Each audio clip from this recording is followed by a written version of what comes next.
Muy bien, pues estamos grabando ya. Muy buenas tardes a todos y a todas. Espero que estéis muy bien.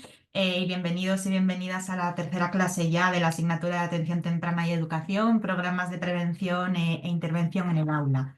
Lo que vamos a hacer durante la clase de hoy, pues bueno, hoy nos toca ver el tema 3 y si nos da tiempo al final vamos a dejar comenzado ya el tema 4. Así en la última clase terminamos de ver lo que nos quede pendiente y hacemos ese repaso final ya de la asignatura. Por recordar un poquito, ¿no? Todo lo que ya hemos visto ya de la asignatura. Ya en el tema uno, pues nos habíamos introducido en la importancia de la educación, la importancia de, el papel del docente, nos acercábamos ya también a esa relación entre la escuela y la familia. Y por otro lado también hablábamos de esa estimulación en el área cognitiva, en el área lingüística, en el área emocional, para ya luego en el tema 2 seguir enlazándolo seguíamos con esa temática de las relaciones entre la escuela y la familia, la importancia que tenía el papel de las familias a lo largo de toda la atención temprana. Veíamos también la historia de la atención temprana, vimos algunos hitos que eran importantes y terminábamos con algunos programas como las visitas domiciliarias, la parentalidad positiva, hablamos brevemente de los centros de atención temprana y hacíamos hincapié en la parte de cómo tenía que ser esa información que se compartía entre los profesionales y la familia. Pues bien, ahora en el tema 3 que lleva por título Diseño, desarrollo y aplicación de programas de intervención, vamos, como siempre, con una breve introducción. Veremos el diseño de programas de atención temprana, qué aspecto hemos de tener en cuenta a la hora de diseñarlos, qué aspectos tendremos que tener en cuenta a la hora de desarrollarlos en el apartado 3 y en última instancia también algunas cuestiones que son relevantes a la hora también de aplicar los programas de atención temprana. Entonces, bueno. A la hora de hablar de los programas de atención temprana, debemos de cuidar todos los momentos, tanto desde la parte del diseño, la planificación, con esa detección previa de cuáles son las necesidades del niño, de la familia y del ambiente, y luego también estaría esa fase ya de desarrollo y de implementación. Ambas partes tienen que tener su cuidado, tienen que tener su esfuerzo, ¿no? A la hora de realizarlas, teniendo en cuenta, como veníamos avanzando en toda la asignatura, al propio niño, cuáles son las necesidades que presenta ese niño y también su familia y el entorno.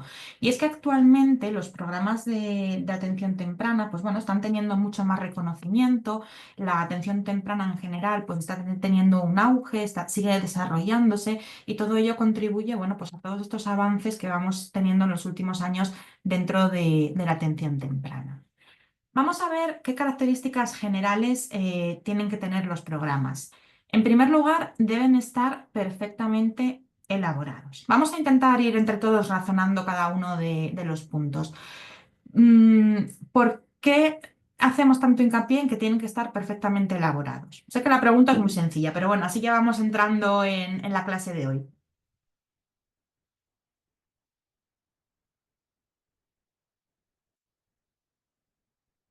¿Por qué destacamos el tienen que estar perfectamente elaborados? A ver, yo creo que al final se destaca el que estén perfectamente elaborados porque al final, o sea, es el inicio, ¿no? Para empezar con esa atención temprana. Entonces, si está bien fundamentado y está bien elaborado, todo aquello que venga después ayudará y sobre todo buscando un bien común que es el niño Muy bien, el niño y la familia. y la familia, sí, Eso también. es. Gracias, Beatriz. De nada. A ver quién. Elena, para ceñirnos a las necesidades. Ainara, para poder dar respuesta a todas sus necesidades. Muy bien. Celia, para poder tener una guía y saber cómo empezar a proceder para una buena organización, coordinación y al final poder tener los objetivos que realmente queremos. Eso es María. Sara, para dar respuestas eficaces a cada problemática. Isabel, porque es necesario plantear la intervención. Melania, para apoyar el desarrollo del niño. Marina, para que se pueda dar respuesta a las necesidades de los niños. Lucía, porque su correcta elaboración contribuye a conseguir la meta que se pretende conseguir. Natalia, porque si no están bien elaborados, teniendo en cuenta las características del niño, no podemos darle una respuesta adecuada. Y Noelia, responder necesidades y organizarnos. Exactamente, ¿no? Un poquito todo lo que habéis estado comentando. Desde luego tenemos que tener esa perfecta Ana Belén, para una máxima eficacia en el desarrollo infantil. Exacto. Alejandra, porque debe de ajustarse a las casuísticas del niño particulares. Decimos que tienen que estar perfectamente elaborados por todas y cada una de las razones que habéis dicho, ¿no? Lo primero, tenemos que conocer muy bien al niño o niña con el que estamos trabajando y a su familia. Tenemos que conocer cuáles son sus necesidades. Eso es lo que luego nos llevará a que nos planteemos una serie de objetivos, ¿no? Esos objetivos, pues bueno, los vamos a ir trabajando en las diferentes sesiones, tanto si es en el ámbito de la escuela como si es en el ámbito de alguna terapia que, por ejemplo, se lleve a cabo en un centro de atención temprana, sea el contexto en el que sea, siempre nos marcamos unos objetivos iniciales. Entonces, claro, para poder conseguir esos objetivos hay que plantearse unas sesiones. Esas sesiones, pues bueno, tienen también sus actividades, sus intervenciones, por lo tanto todo tiene que tener una lógica, todo tiene que tener un orden, igual que las programaciones que hacéis dentro del ámbito educativo como maestros y maestras, ¿no? Cuando creáis vuestras situaciones de aprendizaje, todo tiene un sentido, todo tiene un orden y todo está relacionado para que los niños consigan esos objetivos que os marcáis y que puedan conseguir las competencias que vienen establecidas en la legislación. Entonces, muy bien con este primer punto. Veo que en el chat Lucía decía, porque influyen directamente en el desarrollo integral del niño. Eso es, va a influir si no está bien elaborado, va a impedir que se consigan los objetivos que nos marcamos. Andrea, para dar una respuesta adecuada, ya que de esta forma podemos conseguir los objetivos que nos planteamos y conociendo las características del niño será fundamental para su desarrollo. Perfectamente explicado. La segunda característica de los programas de atención temprana es que tienen que ser flexibles. ¿En qué sentido creéis que tenemos que ser flexibles o por qué es necesaria la flexibilidad en la atención temprana?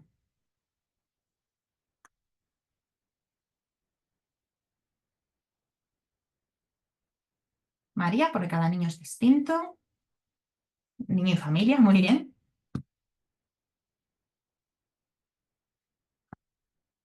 Sara, porque cada niño es un mundo. Celia se tiene que adaptar a los ritmos del niño y luego para poder modificarlo según vaya evolucionando. Esther, para adaptarse a las necesidades y características de los niños y sus familias.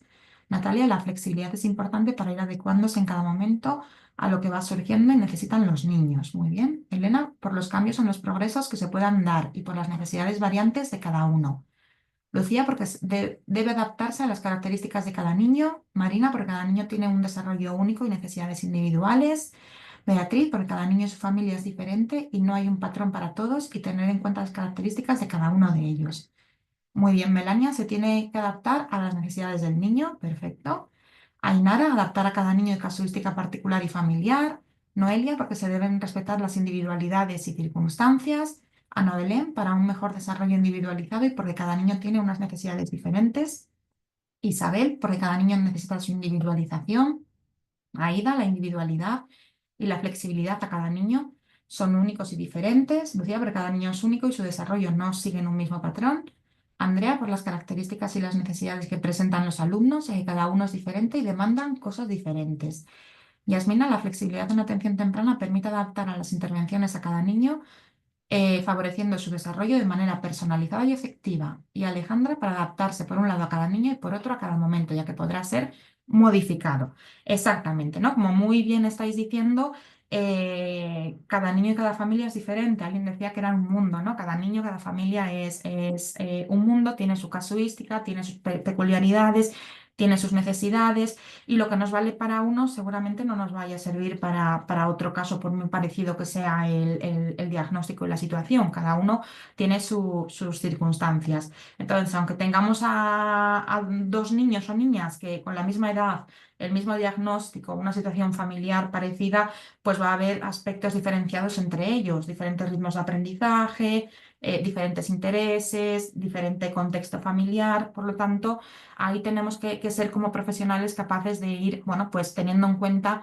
las diferentes dificultades con las que estamos trabajando y también teniendo en cuenta, bueno, pues que los niños, a medida que vamos trabajando con ellos, van teniendo avances, van surgiendo ciertos cambios. Entonces ahí también tenemos que tener esa flexibilidad a la hora de poder ir adaptándonos a ello. Que un poquito va relacionado justamente con el siguiente punto, que tienen que ser fácilmente adaptables. Va de la mano, ¿no? En este sentido, ¿a qué creéis que nos tendríamos que adaptar? María, porque te tienes que ir adaptando a su evolución, ritmo de aprendizaje y los avances que vaya teniendo según su entorno y su situación familiar. Personal, perfecto. ¿El resto a qué diríais que nos tenemos que ir adaptando? Noelia, a los ritmos de aprendizaje, a sus intereses, Aida, Ana Belén, a cada momento evolutivo del niño, sus necesidades, a sus cambios evolutivos, adaptándonos a su situación, a sus intereses y a la evolución que van teniendo, necesidades, ritmos, intereses. Sara, a los diferentes ritmos y peculiaridades del entorno. Celia, a su evolución y a la situación del momento. Elena, adaptación en todos los ámbitos, incluyendo la evolución en el proceso. Muy bien, Marina, nos tenemos que adaptar a las necesidades y a, a la evolución que tienen. Ainara, el momento evolutivo, intereses, situación específica. Beatriz, porque como bien hemos dicho, cada alumno y familia es diferente, por lo que su desarrollo evolutivo va a tener un proceso diferente, al igual que sus necesidades. Laura, sus circunstancias personales, ritmos, necesidades. Alejandra se tiene que adaptar a todo lo relacionado al niño, interés, características, circunstancias, evolución, familia. María, hay que adaptarse al niño, pero también a la sociedad cambiante en la que estamos y ahora se trabaja con nuevas tecnologías, debemos saber adaptarnos a eso captando sus intereses, ¿no? Ujú. Así damos respuesta a la necesidad estando actualizados. Andrea, es mejor que esté relacionado con las características del niño. Muy bien, también muy bien ese apunte que hacía María, ¿no? Recordad que, bueno, en atención temprana trabajamos no solo con el niño y con la familia, sino también con el entorno, con el contexto. Dentro de esa sociedad, pues también claro, por ejemplo, dentro del ámbito educativo también se nos van haciendo ciertas demandas a los docentes que tenemos que ir aplicando en nuestras intervenciones. Entonces, también puede ser un punto que podríamos incluir perfectamente dentro de esa capacidad de adaptación de los programas de atención temprana. Hemos hablado mucho de adaptarnos al niño, ¿no? En cuanto a sus intereses, procesos evolutivos, desarrollo. Y, por ejemplo, si nos centramos en la familia, ¿a qué creéis que nos tendríamos que adaptar con las familias con las que trabajamos? Adaptar y ser flexibles, ¿no? Porque va de la mano al final el ser flexibles con fácilmente adaptables a los estilos familiares. Muy bien, María. A su cultura, pensamientos, condición social, peticiones, necesidades de cada familia. Composición, estilos educativos, costumbres, horarios, creencias, necesidades, conocimientos, cultura, rutinas, condición social, circunstancias emocionales. Muy bien, tipología familiar, cultura, horarios. Muy bien también traído esa parte de la parte emocional, ¿no? Que comentaba la compañera. Tenemos que tener en cuenta la etapa en la aceptación del diagnóstico en la que se encuentra la familia, ¿no? Si ese es el momento inicial en el que todavía están en shock, si han avanzado algo en esas, dentro de esas etapas, ¿no? Aunque todavía no terminen de aceptarlo. También debemos de tener en cuenta, como muy bien estáis diciendo, la configuración intrafamiliar bueno, pues del núcleo familiar, el número de personas que lo componen, las rutinas, como veo que estáis comentando, el reparto de tareas. Y luego, pues también tenemos que adaptarnos de tal forma que podamos asesorar, informar, orientar a las familias para poder cubrir las necesidades que tiene la propia familia y estar siempre presentes también para poder ir resolviendo sus dudas. Rocío, sus objetivos que quieran conseguir, también otro punto a tener en cuenta respecto a la evolución de su hijo, creencias, cultura, composición familiar, rutinas que llevan a cabo. Laura, composición, circunstancias emocionales, horarios. Muy bien también la parte de los horarios, porque ya lo habíamos estado hablando también en la clase anterior eh, y lo habéis destacado vosotros y vosotras cuando os preguntaba las dificultades que teníais para poder llevar a cabo un trabajo real con las familias, bueno, la mayor problemática era esa falta de conciliación laboral y familiar. Pues muy bien, estas serían, bueno, pues digamos las tres características generales que tienen que tener todos los programas, ¿no? Que recordemos, perfectamente elaborados, tienen que ser flexibles y luego fácilmente adaptables a las situaciones con las que estamos trabajando. A la hora de diseñar nuestros programas, Pues bueno, al igual que cualquier otro tipo de programa o de proyecto, lo primero que tenemos que hacer es conocer muy bien cuáles son las necesidades de las que partimos, cuál es esa problemática, entre comillas, que hemos detectado y a partir de ahí pues ya nos planteamos una serie de objetivos. En todo momento hemos de tener a la hora de llevar a cabo tanto el diseño como la aplicación de los programas, hemos de tener en cuenta esa normativa que tenemos de atención temprana, tanto a nivel estatal como a nivel autonómico, ¿no? Que os recuerdo que en la clase anterior os había recomendado un documento para que pudierais echarle un vistazo a, bueno, pues a la normativa que teníais en vuestra comunidad autónoma, porque, porque ahí radica la importancia, ¿no? Que cuando estemos llevando a cabo nuestros proyectos, nuestros programas de atención temprana, que nos estemos ajustando a todo lo que se nos pide a nivel normativo y a nivel legal.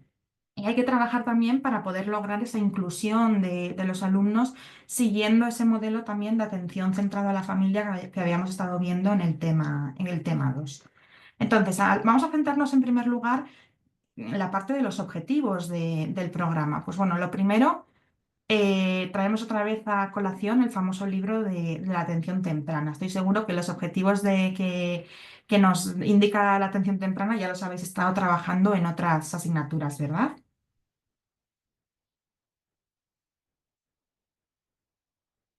Ujú. Vamos a recordarlos, ¿vale? Porque siempre viene bien refrescar esta información porque es la base de nuestro trabajo. Entonces, como primer objetivo que nos marcamos dentro de la atención temprana, que viene establecido dentro del libro blanco, sería, en primer lugar, reducir los efectos de una deficiencia o déficit sobre el conjunto global del desarrollo del niño. Bueno, pues con todas esas intervenciones, una vez que ya hemos detectado bueno, pues cuáles son las características que tienen los alumnos, ¿no? Pues ya planteamos nuestros objetivos de tal forma que lo que queremos conseguir, evidentemente, es que esa problemática, esa deficiencia, ese trastorno, bueno, pues lo que hayamos detectado, o ese riesgo de padecer lo que pueda tener ese niño o niña, iremos reduciendo esos efectos, siempre con esa finalidad de poder ir favoreciendo que el niño pueda ir consiguiendo ese desarrollo integral, ese desarrollo holístico del que también hemos estado hablando sobre todo en el tema 1. El segundo objetivo es el de optimizar en la medida de lo posible el curso del desarrollo del niño. ¿En qué sentido, no? Hablamos del curso del desarrollo del niño, principalmente, bueno, pues básicamente en todas las áreas del desarrollo, a nivel cognitivo, a nivel motor, a nivel emocional, a nivel comunicativo, ¿no? En todas las áreas lo que queremos es que el niño, bueno, pues vaya teniendo un buen desarrollo y que lo vayamos, como dice el propio objetivo, optimizando. Luego, en tercer lugar, introducir los mecanismos necesarios de compensación, de eliminación de barreras y adaptación a necesidades específicas. Esta parte de adaptación a necesidades específicas lo veíamos aquí, ¿no? Cuando decíamos que una de las características de los programas de atención temprana era precisamente que tienen que ser fácilmente adaptables. Luego también a la hora de introducir los mecanismos necesarios de compensación, como sabéis, la etapa de educación infantil es una etapa compensatoria, es una etapa donde se tratan de cubrir las diferencias que puedan existir dentro del aula, pues lo mismo dentro de la atención temprana a nivel general. Y luego también en la parte de la eliminación de barreras, pues bueno, esto cualquier tipo de barreras, tanto barreras arquitectónicas e incluso también eliminar cualquier tipo de barrera porque cuando hablamos de barreras, existen dos tipos, ¿no? Están las arquitectónicas, que sería, por ejemplo, si tú vas en silla de ruedas, pues te encuentras con un escalón que te impide acceder, por ejemplo, a un edificio. Pero luego también hay otro tipo de barreras que son las barreras psicológicas, que ahí entrarían, bueno, pues todas las ideas prejuiciosas, todos los estereotipos que pueda haber en torno a ciertas necesidades o a ciertas bueno, a ciertas discapacidades, ¿no? que puedan existir. Isabel, a veces las barreras son los papás.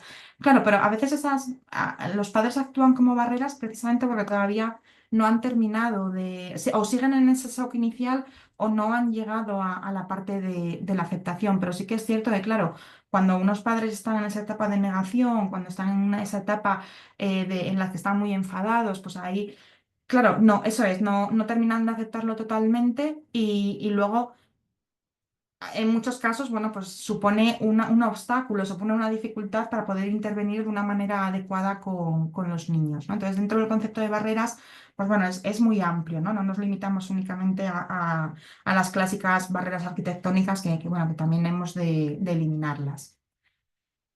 En cuarto lugar, evitar o reducir la aparición de efectos o déficits secundarios o asociados producidos por un trastorno o situación de alto riesgo. Hay veces, bueno, pues que hay ciertos trastornos que tienen más riesgo de tener una comorbilidad, es decir, un trastorno que pueda estar asociado. Entonces, lo que tratamos desde la atención temprana es de llevar a cabo, bueno, pues una actuación que impida, ¿no? que aparezcan esos segundos déficit o esos segundos trastornos. O si no se puede evitar del todo, reducir la probabilidad de que aparezca ese segundo trastorno. Luego también, en cuarto lugar, perdón, en quinto lugar, atender y cubrir las necesidades y demandas de la familia y el entorno en el que vive el niño, que básicamente es todo lo que ya hemos estado viendo en el tema uno y en el tema 2 con ese modelo ecológico. Y luego, por último, considerar al niño como sujeto activo de la intervención. Los niños, bueno, pues tienen sus necesidades, los niños tienen sus intereses, como habéis estado diciendo. Los niños, bueno, cada uno está en un momento diferente de su desarrollo, por eso decimos que tienen ese carácter activo dentro de la intervención. Hay que tenerlos en cuenta, ellos son el centro de todas las decisiones que vamos a tomar dentro de la atención temprana de forma conjunta también con la familia. Entonces, estos objetivos de que nos establece el libro blanco de la atención temprana, que los conocéis perfectamente, luego también, claro, los podríamos, como en esta diapositiva, ¿no? Los podemos resumir muy claramente en cuatro bloques de objetivos más amplio. Siempre teniendo en cuenta esos otros objetivos que nos marcaba el libro blanco de la atención temprana. Lo primero es que como ya hemos dicho numerosas veces, ayudamos al niño, pero ayudamos también a la familia. En este caso, con la familia les ayudamos a que puedan mantener una buena relación con sus hijos dentro de ese ámbito familiar, algo, bueno, pues que para eso nos es útil, por ejemplo, todo lo que hemos aprendido en el tema anterior de la parentalidad positiva y de esos programas que hemos estado mencionando que ayudaban a que los padres pudieran llevar a cabo su trabajo de una forma su parentalidad de una forma adecuada, de una forma positiva, de una forma que, bueno, pues que basada en el diálogo, basada en el respeto, pudiera ir teniendo esos lazos de afecto y esas buenas relaciones con sus hijos. Y también, bueno, pues les damos toda la información, todo el apoyo, todos los datos que requieran para poder implicarse dentro de lo que es la atención temprana, para poder implicarse en la educación de sus hijos y para poder implicarse en el desarrollo de sus propios hijos. En segundo lugar, ayudaremos también a que esos estímulos en los que está envuelto el niño sean unos estímulos positivos, unos estímulos que sean adecuados, unos estímulos que favorezcan el aprendizaje y favorezcan el correcto desarrollo del niño en todas las áreas del desarrollo. De tal forma que ayudaremos a la familia también y trabajaremos en la línea de poder enriquecer ese contexto de forma que, bueno, pues esos estímulos a los que está expuesto el niño, como decía, sean positivos y sean beneficiosos tanto para el niño como para la familia. Todo adecuado y todo bien estructurado. En tercer lugar, siempre buscaremos que el niño sea lo más autónomo posible, que pueda ir a medida que vamos trabajando con él y a medida que el niño va avanzando en su desarrollo, trabajaremos para que el niño vaya siendo lo más independiente posible en todas las áreas del desarrollo. Disculpad. Y en cuarto lugar, seguimos dentro de ese modelo ecológico y trataremos de evitar, como tenemos aquí indicado, evitando fórmulas demasiado artificiales. En la clase anterior habíamos estado definiendo entre todos qué eran los entornos, los contextos naturales, ¿no? Que eran esas actividades, esos espacios en los que el niño se desenvuelve diariamente. Y eso es lo que tenemos que lograr y lo que tenemos que intentar trabajar dentro de la atención temprana, en ese modelo ecológico, utilizando unos entornos que sean naturales, que no sean artificiales, porque luego si trabajamos en entornos que sean creados únicamente de forma artificial para trabajar ciertos contenidos, luego va a ser difícil que el niño pueda aplicar esas competencias, esas habilidades, esos conocimientos que ha adquirido en esos medios artificiales, que luego los pueda aplicar en un medio natural. Entonces, en la medida que no sea posible, evitaremos fórmulas que sean demasiado artificiales y aprovecharemos, como iremos viendo también a lo largo de este tema, sobre todo las rutinas, que bueno, en infantil el concepto de rutina lo tenemos muy interiorizado y las familias, bueno, como siempre decimos, cada familia es un mundo, pero por norma general las familias en el ámbito familiar, cuando los niños son muy pequeñitos sobre todo, suelen tener también las rutinas muy, muy bien pautadas. Entonces aprovecharemos las rutinas y además llevaremos a cabo actividades funcionales. ¿Qué entendéis por actividades funcionales?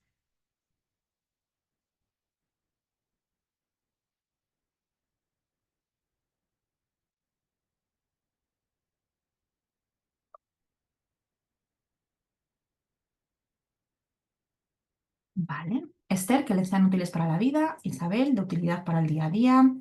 Andrea, actividades que sirvan para el día a día. Marta, que sirvan en su día a día. Pamela, que sean prácticas en su vida diaria. Ana Belén, aplicables en el día a día. Beatriz, que sean útiles. Perdón, Sara, que sean útiles. Beatriz, actividades como enseñarse a atar los cordones. Ujú. Vestirse, por ejemplo, ¿no? En general sería una actividad funcional. Noelia son las que tienen un fin, que valen para algo que se necesita. Celia, actividades prácticas. Marina, actividades que sean útiles. Elena, actividades que sirvan para enfrentarse en su día a día. Ainara, útiles que le sirvan para el día a día. Muy bien, útiles para el día a día. De utilidad en las rutinas diarias o en su futuro. Aplicables que sirvan para la vida. Las que sirven en su día a día, en su vida cotidiana. Eso es, también para su desarrollo futuro. Que le sirvan a él de verdad en su vida, para fomentar habilidades de los niños, que les ayuden a ser lo más autónomos posibles y que les sirvan para su autonomía y desarrollo. Eso es, ¿no? Decíamos que teníamos que trabajar para que el niño sea independiente, teníamos que tener un ambiente que favorezca unos estímulos que sean adecuados y también decíamos que, bueno, tenemos que ayudar a la familia a todo ello. Pues bueno, esas actividades funcionales con las que trabajaremos con los niños, tanto en el ámbito educativo, en los centros de atención temprana, en todos los contextos, como muy bien estáis diciendo, tienen que ser actividades que favorezcan, bueno, para el niño tengan una utilidad, que el niño las pueda aplicar en esos contextos naturales, que las puedan aplicar también en su día a día, dentro de esas rutinas, como son, por ejemplo, ponía alguien el ejemplo de atarse los cordones, vestirse, son ejemplos de actividades que son evidentemente funcionales, que son necesarias para la independencia del propio niño. ¿Qué tal vamos hasta aquí? ¿Vamos bien? ¿Alguna duda? Vale, de momento bien. Ujú. Genial. Perfecto. Vamos a ver entonces a quién se dirige la atención temprana. Bueno, ya sabemos y conocemos muy bien la definición de atención temprana, que nos dice que son esas intervenciones para niños de 0 a 6 años y sus familias que tienen algún trastorno o riesgo de padecerlo. Pero vamos a concretar un poquito más, ¿no? A quién sería la población destinataria de la atención temprana. En primer lugar, bueno, pues niños que tienen algún tipo de trastorno, algún tipo de problemática ya detectada, por ejemplo, a nivel físico, a nivel cognitivo, psicológico, sensorial, motriz, etcétera, etcétera, ¿no? Niños que ya, bueno, pues tienen un problema determinado. Pero también entrarían como destinatarios los niños de alto riesgo, precisamente por lo que nos decía esa definición de atención temprana. Vamos a ver quiénes son los niños de alto riesgo, que los tenemos aquí, ¿no? La definición. Alto riesgo, bueno, pues sería una característica o circunstancia de una persona o grupo de personas que tienen un riesgo especial de sufrir un proceso patológico o daño tomando criterios de tipo biológico, asistencial, socioambiental o familiar. Es decir, que cuando hablamos de alto riesgo, bueno, pues estamos hablando, ya veis, ¿no? Que tenemos en cuenta ciertos aspectos para poder determinar que la persona está en esta situación. No solamente nos quedamos con las características biológicas del niño o las dificultades a nivel biológico que pueda tener el niño, sino también, como veis, a nivel de asistencia, a nivel socioambiental y también, por supuesto, a nivel ambiental. Tienen ese riesgo especial de poder terminar desarrollando una patología, una problemática concreta que en el caso de que no intervengamos con ellos, pues bueno, esa alta probabilidad terminará siendo un trastorno. Y también están los niños sin una patología evidente. Vamos a ver quiénes son ellos, ¿no? ¿Quiénes son los niños que tienen la patología, que sin una patología evidente? Son aquellos que no tienen ninguna discapacidad, ni hereditariamente se muestran signos de poseerla, pero su desarrollo no se está produciendo dentro de los límites normalizados, presentando un retraso considerable, el cual no es explicable por ninguna causa. ¿Por qué creéis entonces, ahora que sabemos ya la definición de los niños sin una patología evidente, por qué diríais que tenemos que intervenir con ellos si no tenemos una patología que sea 100% evidente?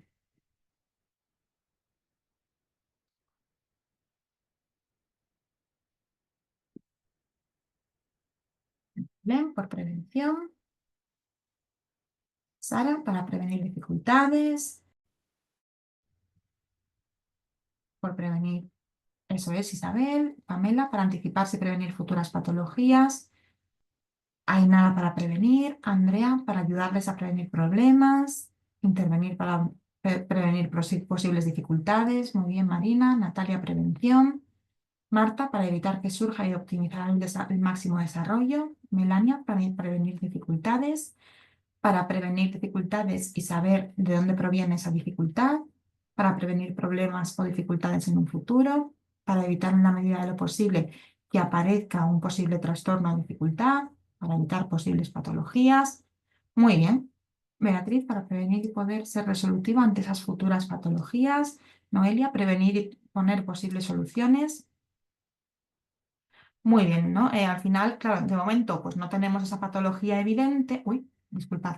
De momento no tenemos esa patología evidente, no tienen una discapacidad que haya sido detectada. Vemos que se hacen los diferentes análisis y controles para ver a nivel hereditario y vemos que tampoco tienen ningún signo de tener una discapacidad, pero notamos que su desarrollo no es adecuado. Entonces, si decíamos que en atención temprana trabajamos también para la prevención, pues bueno, dentro de ese concepto de prevención entrarían ambos, tanto el que tiene un riesgo alto de poder padecerlo, como aquellos que vemos que, bueno, pues el desarrollo no se está produciendo dentro de los límites. Y como muy bien estáis diciendo, si no intervenimos con ellos, si no intervenimos con los niños con alto riesgo y si no intervenimos con los niños sin una patología evidente, bueno, pues terminarán desarrollando algún trastorno, terminarán desarrollando una determinada discapacidad.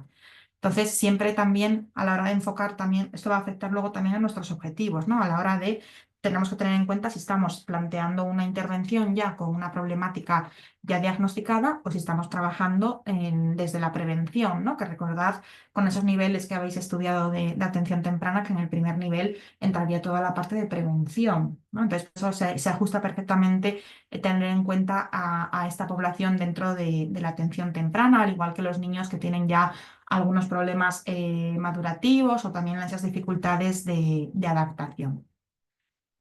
En, Sobre la familia ya hemos hablado mucho, ¿no? Yo creo que ya somos muy conscientes de que es un factor clave en la atención temprana, de que si se implican, si llevan a cabo todas las medidas que les dicen los diferentes profesionales de todos los ámbitos, si llevan a cabo esas acciones compensatorias propias de la edad en la que nos encontramos, y si también los padres son capaces de hacer esa autorregulación, todo ello también junto con el trabajo que hacen los profesionales, todo ello también va a ayudar a poder avanzar en esas dificultades que puedan tener los niños, especialmente cuando estamos hablando de un alto riesgo. Y de hecho, bueno, pues hay muchos programas que el foco de intervención y los objetivos que nos marcamos son para trabajar con familias.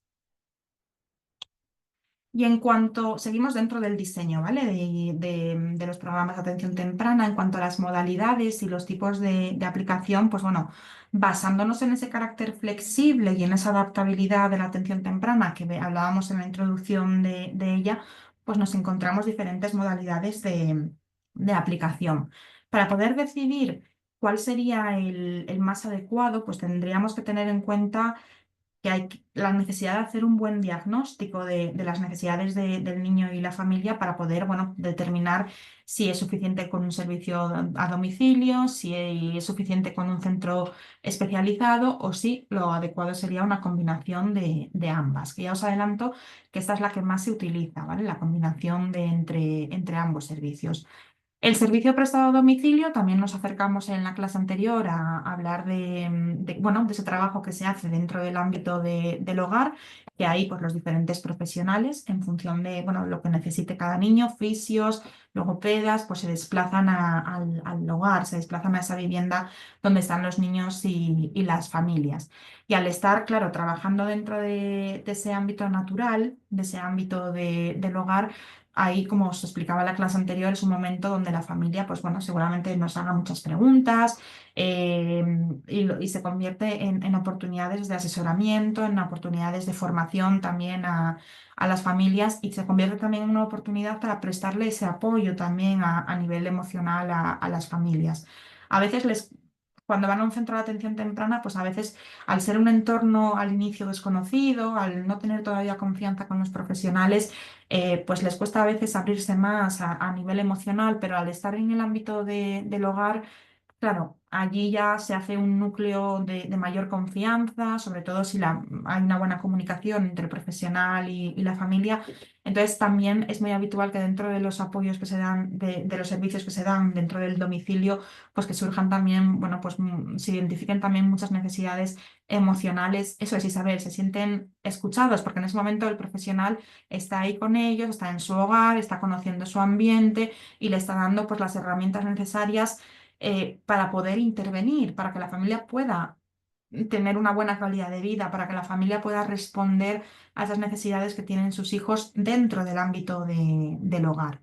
Porque, claro, en un centro especializado sí que se le dan recomendaciones a las familias, se les enseña técnicas, se les enseña, bueno, pues una serie de pautas para que puedan tener en cuenta, pero claro, a veces no es lo mismo que te lo expliquen en una consulta o en una terapia a que luego llegues a casa y te puedas sentir un poquito más perdida. Entonces, gracias a este apoyo dentro del domicilio, pues ahí ya sí que las pautas están más especificadas y son mucho más concretas y se pueden adaptar mucho mejor a esa configuración intrafamiliar y esas características que pueda tener ese domicilio donde se están llevando a cabo donde se está llevando a cabo el servicio.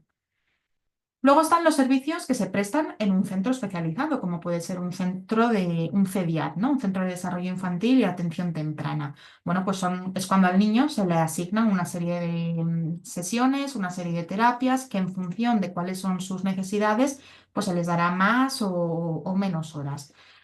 Y luego hay la combinación de ambos, que sería cuando al principio pues el apoyo se da dentro del domicilio, que también para ese primer shock inicial y esa primera fase de negación y de enfado, pues ahí también, como decía, ¿no? Al estar en un entorno conocido por la familia, un entorno en el que se sienten cómodos, también, bueno, pues va a ayudar a abordar o a ir encaminando hacia esa aceptación de las familias, siempre teniendo en cuenta y partiendo de la base que no todas las familias van a poder llegar a aceptar esa situación, pero claro, al estar el profesional dentro de su hogar, pues también le ayuda a calmar esos nervios y ese estrés y esa ansiedad que sobre todo al inicio pues tienen las familias.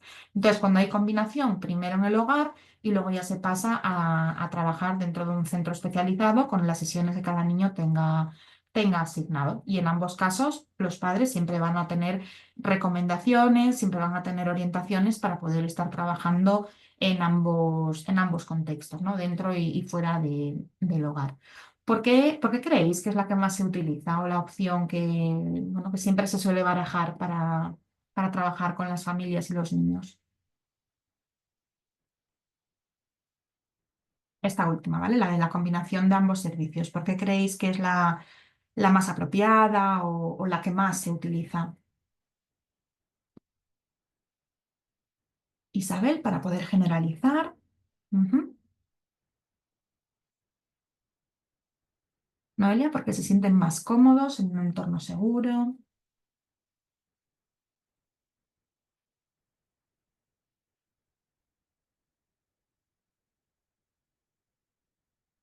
¿Qué pensáis el resto? Laura, porque es la más completa, les ayuda en sus tareas cotidianas, en su día a día y se puede intervenir no solo con el niño, sino también con las familias.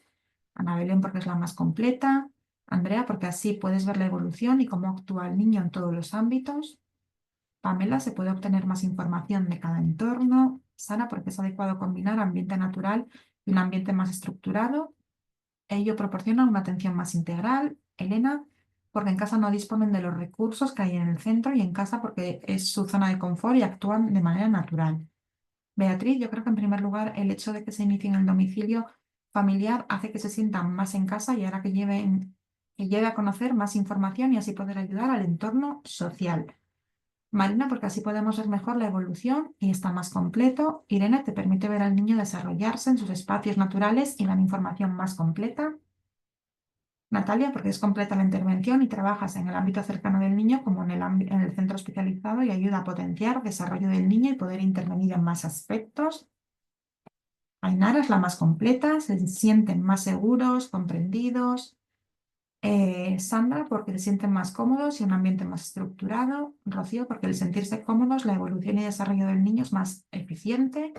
Además, se puede observar cómo actúan en el entorno familiar y redirigir la intervención.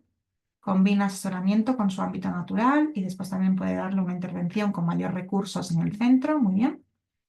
Esther, porque en el caso del servicio prestado a las familias, estos irán adquiriendo las pautas y herramientas, las pueden adaptar a su situación, por lo que serán mucho más útiles, además de poder ver cómo trabaja el profesional, que también dará seguridad a las familias. Pero en el centro de atención temprana también se pueden llevar a cabo otro tipo de actividades más estructuradas, ya que habrá material más específico, por lo que es la opción más completa. María, porque es la más completa, engloba ambos ambientes y proporciona un desarrollo integral del niño, permitiendo intervenir en más aspectos y el niño también se siente más cómodo al ser su ambiente natural.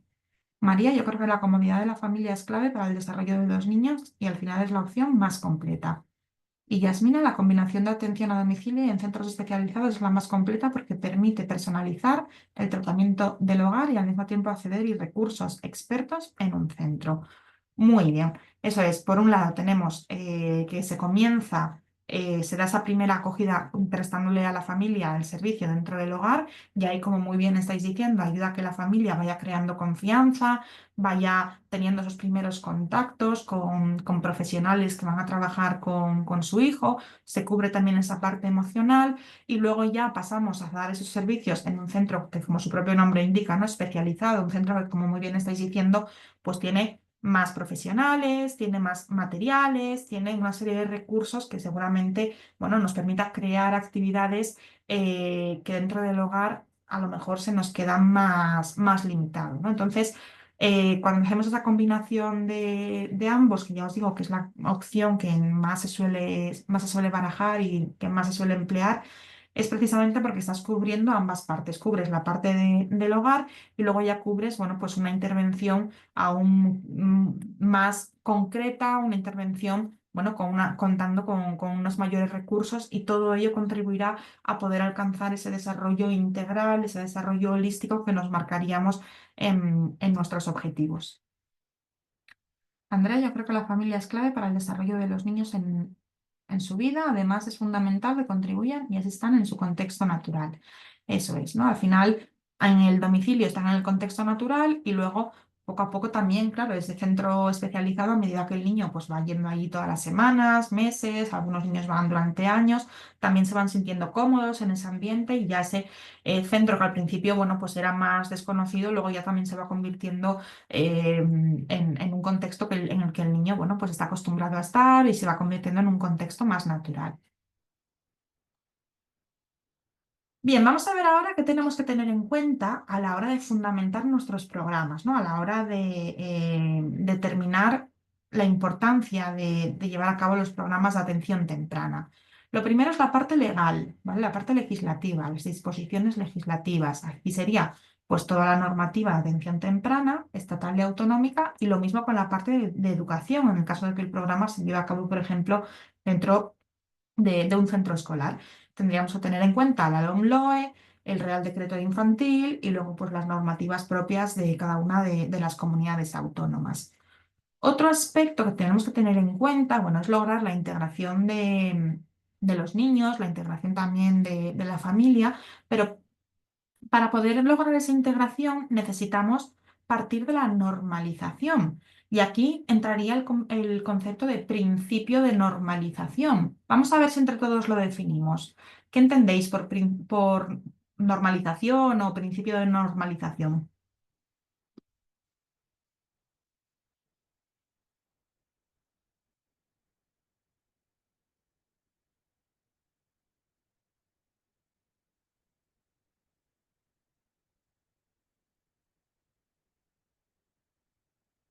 ¿Qué entendéis por este concepto, por normalización?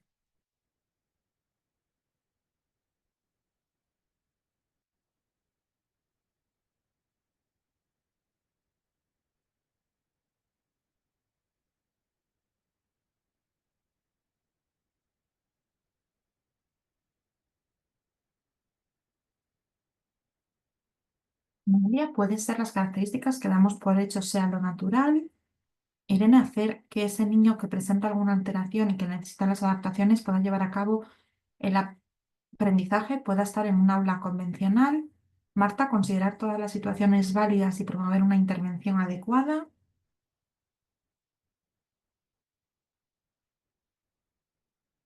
¿Qué pensáis el resto?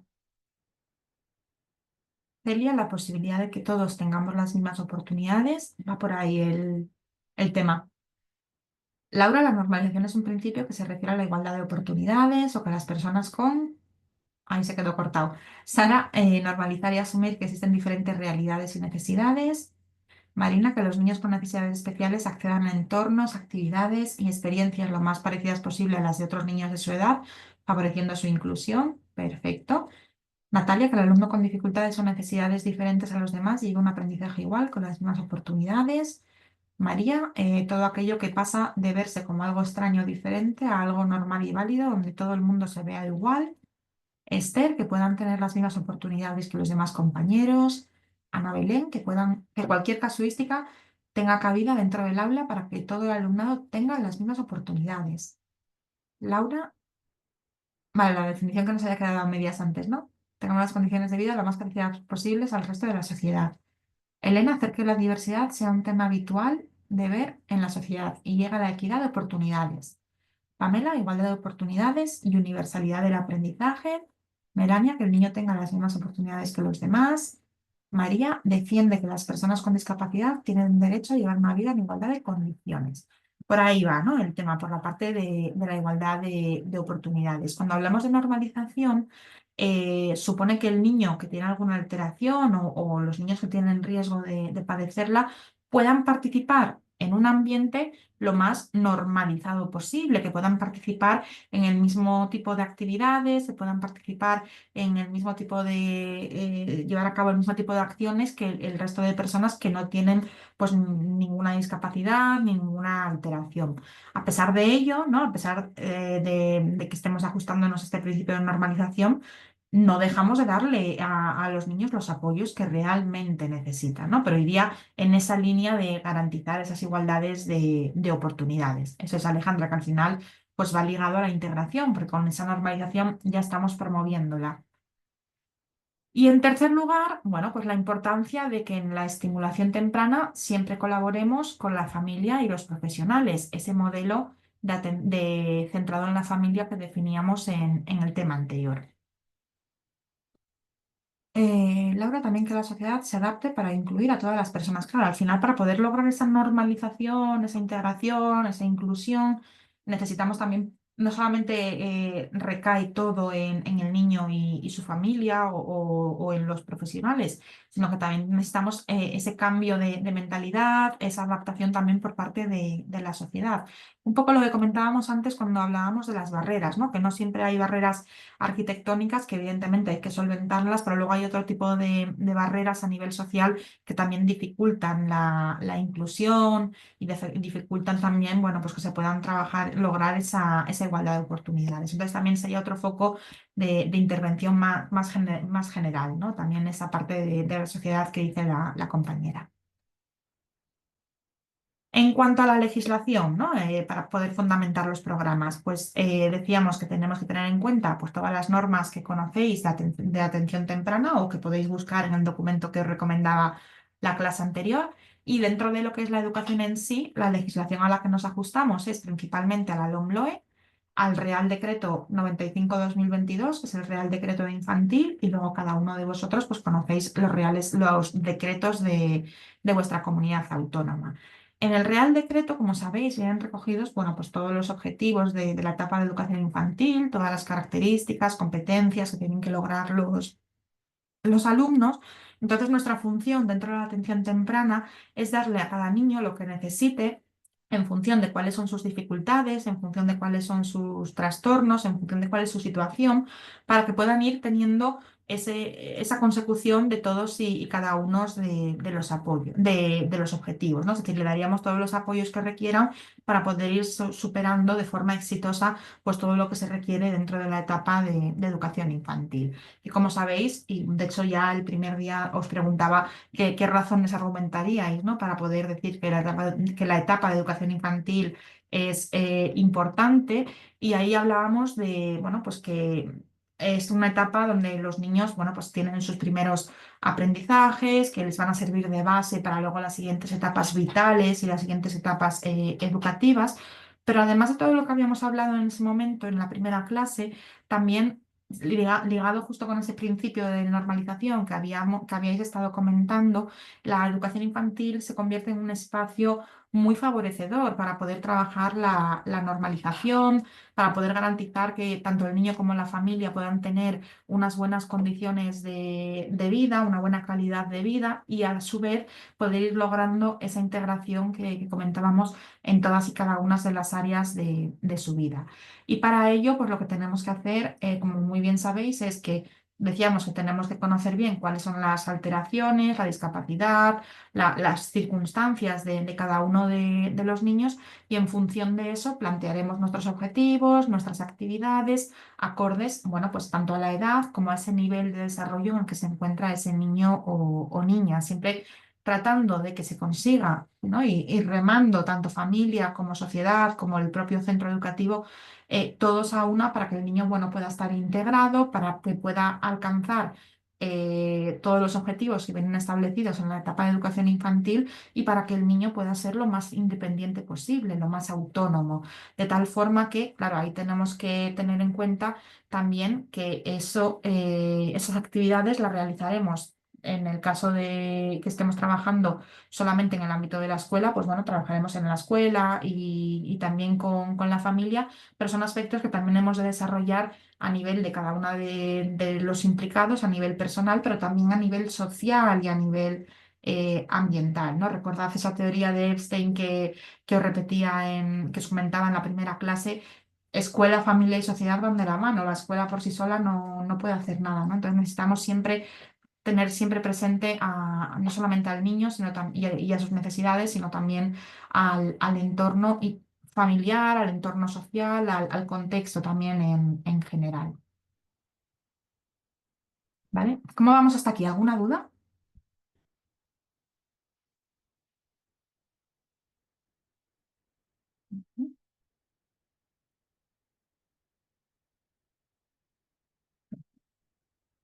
Ujú.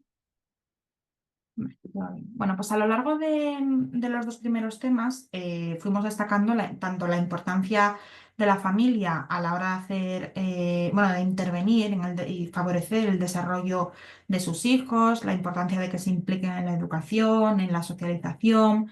También fuimos destacando la necesidad de una buena relación escuela-familia, así como la importancia de fomentar y de favorecer esa participación de las familias dentro del centro educativo. Entonces, vamos a ver ahora cuando decimos que las familias tienen que estar también implicadas dentro de los programas de atención temprana, ¿qué hemos de tener en cuenta? ¿No? Entonces, lo primero es una cuestión muy básica que también, bueno, pues lo mismo que ocurre en educación y en vuestro día a día. No podemos tomar ninguna decisión sin haber informado previamente a la familia. Necesitamos siempre, en todo momento, su consentimiento informado. Les vamos a dar toda la información que requiera sobre, bueno, pues cómo vamos a intervenir con el niño, cualquier decisión que vayamos a tomar, si necesitamos que esa información sea transmitida a otro servicio de atención temprana. En todo momento la familia tiene que estar de acuerdo, necesitamos ese consentimiento. Luego también van a tener que estar implicadas a la hora de hacer la valoración. Ya lo decíamos en la clase anterior, la familia nos da una información súper importante que hemos de saber aprovechar para poder llegar a hacer un diagnóstico adecuado de cuáles son las necesidades que presentan los niños. Entonces, dentro de los programas de atención temprana necesitaremos también su implicación a la hora de valorar el sistema familiar, a la hora de conocer bien y en profundidad cómo es ese núcleo familiar en el que el niño se está desenvolviendo. También les implicaremos en los programas en el sentido de que, como también hemos reiterado, que tendremos que darle toda el apoyo, todo el asesoramiento que requiera la familia en función de cuáles son esas necesidades que nos va transmitiendo, que tiene no solamente el niño, sino que tiene la familia como núcleo social. Ellos van a ser quienes nos digan, bueno, pues hay esta necesidad, hay esta dificultad. Nos cuesta trabajar en esta línea, nos cuesta trabajar en esta otra. Entonces, teniendo en cuenta y aprovechando de forma adecuada esa información que nos dan, lo utilizaremos para poder, bueno, orientar nuestras intervenciones y poder asesorarles y responder cualquier tipo de duda, cualquier tipo de cuestión que tenga la familia. Recordad que estamos en una etapa donde la familia, bueno, pues alguna tiene reciente el diagnóstico, otra todavía, aunque lleve ya a lo mejor un par de años con ello, todavía siguen negándolo, sigue sin aceptarlo. Entonces, claro, la familia muchas veces tiene ansiedad, está muy estresada porque tiene muchas preguntas que a veces no es capaz de encontrar una respuesta. Entonces, de ahí destacamos esa importancia de darle el asesoramiento en todo momento. Luego, bueno, pues implicarlos también a la hora de tomar decisiones, no solamente que nos autoricen, que nos dé su consentimiento, como decíamos en el primer punto, sino también incluirlas a la hora de darles toda la información y explicarles el caso. Si tenemos que tomar una decisión sobre algún aspecto por ejemplo, reorientar la intervención del programa, no sé, que intervenga otro especialista que hasta ahora no estaba interviniendo, cualquier aspecto que tenga que ver con ese programa que se está llevando a cabo de atención temprana con sus hijos, hay que tener en cuenta la opinión de las familias para poder, bueno, pues llegar a un consenso en el caso de que haya, bueno, pues que la familia tenga un sistema de creencias o tenga una visión de la situación diferente a la que tienen los profesionales. Entonces, intentar llegar a ese acuerdo, a ese entendimiento y que, bueno, no solamente tomen decisiones los profesionales, sino, bueno, escuchar bien como decíamos, a la familia para poder tomar la decisión que beneficie más al desarrollo de los niños. Tendremos que hacer también una interacción sistemática, ¿no? Es decir, una interacción continua, una interacción constante, de tal forma que, bueno, los profesionales puedan establecer unos lazos de confianza con la familia, que puedan compartir información, que puedan escucharse, que puedan, bueno, podamos hacer a la familia, les demos esas estrategias que sean necesarias para que también la propia familia pueda ser lo más autónoma posible. Y luego, relacionado con ese principio de normalización también, ¿no? Lo volvemos a traer de nuevo en el sentido de que cuando tenemos que poner en marcha cualquier intervención, siempre vamos a trabajar de la forma lo más normalizada posible en todas las áreas y en todos los contextos donde el niño puede desenvolverse de forma positiva, ¿no? En esas áreas, en esos ámbitos donde el niño le son beneficiosos para el desarrollo del propio niño. Siempre teniendo en cuenta el respeto como base, ¿no? Ya hablamos mucho en clases anteriores de que hay familias que no tienen los mismos valores o las mismas ideas, las mismas creencias o las mismas opiniones que el centro y que el centro, ¿no? Y entra ahí en un conflicto que puede llegar a afectar a esa relación entre profesional y padre o madre. Entonces, bueno, siempre tener en cuenta ese respeto, esa escucha activa, esas estrategias que veíamos también en la clase anterior, donde destacábamos la necesidad de trabajar siempre desde el realismo para evitar esas sobreexpectativas o esas expectativas demasiado bajas. ¿Qué más, no? ¿Qué más hemos de tener en cuenta a la hora de desarrollar nuestros programas? Bueno, pues es necesario tener en cuenta una serie de recomendaciones técnicas para que esa aplicación de nuestros programas sea lo más positiva posible.